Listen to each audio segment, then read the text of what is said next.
long story short, grew up with two sisters. They were twins. Our family suffered a loss of my sister Alana in 2013, and I guess we kind of weren't the same, and we're all working pretty hard to sort of keep things together. So would have been 2017, midnight, end of February, get a phone call. Karen, my last remaining sister, is dead. I didn't believe it. I thought I was woken up in a terrible dream. To make it all the more difficult, when I asked how, I thought, maybe an accident, something like that. She died from an electric shock. She was electrocuted. That was very difficult to take. One, losing the last of my siblings, but the other thing is our father is an electrician. He's been an electrician over 40 years. I myself work in the electrical industry and have been a supervisor and manager of large work groups of electricians. Electrical safety's been paramount to our family the whole time I've been growing up. We'd never had a house that didn't have a safety switch, even before they were mandated. Dad would always make sure that we were taken care of, where a requirement was only to have a safety switch on power points. We had them everywhere. I remember when I bought my first house, Dad went out of his way to make sure it was wired up and safe. So I guess back to losing Karen and the significance in regards to the rental properties. Karen essentially had an appliance that she lived in a rental property. They'd purchased an appliance. There was some trouble with the appliance. She simply plugged it in, touched it, and she died alone in a backyard.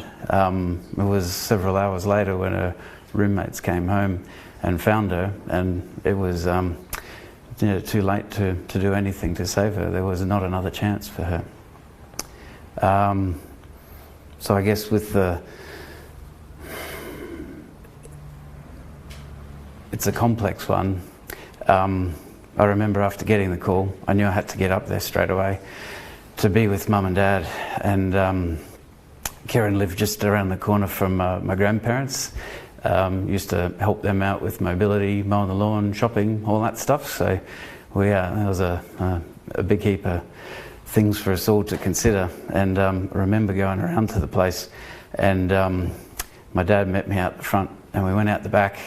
We were trying to piece together what had happened, and the appliance was gone. The scene was still there, and all that was left of my sister essentially was a little burn mark on the ground. So she'd grabbed the appliance.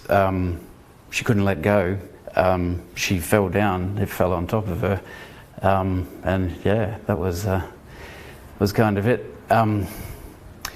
Through all of the investigations and everything, it turned out that it was a submersible pump. Plug it in, stick it down the well, water comes out. And her and her roommate were very proud of their lawn. Why did she have a submersible pump in her hand? Well, that's my fault. I used to own acreage. My sister Karen used to live with me. I was very proud of my lawn. I had a submersible pump.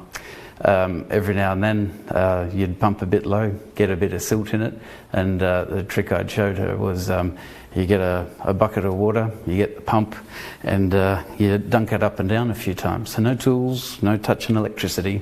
These things are designed to live their life underwater. But give the impellers a little bit of a flush, test it out before you drop it back down the hole, and off you go.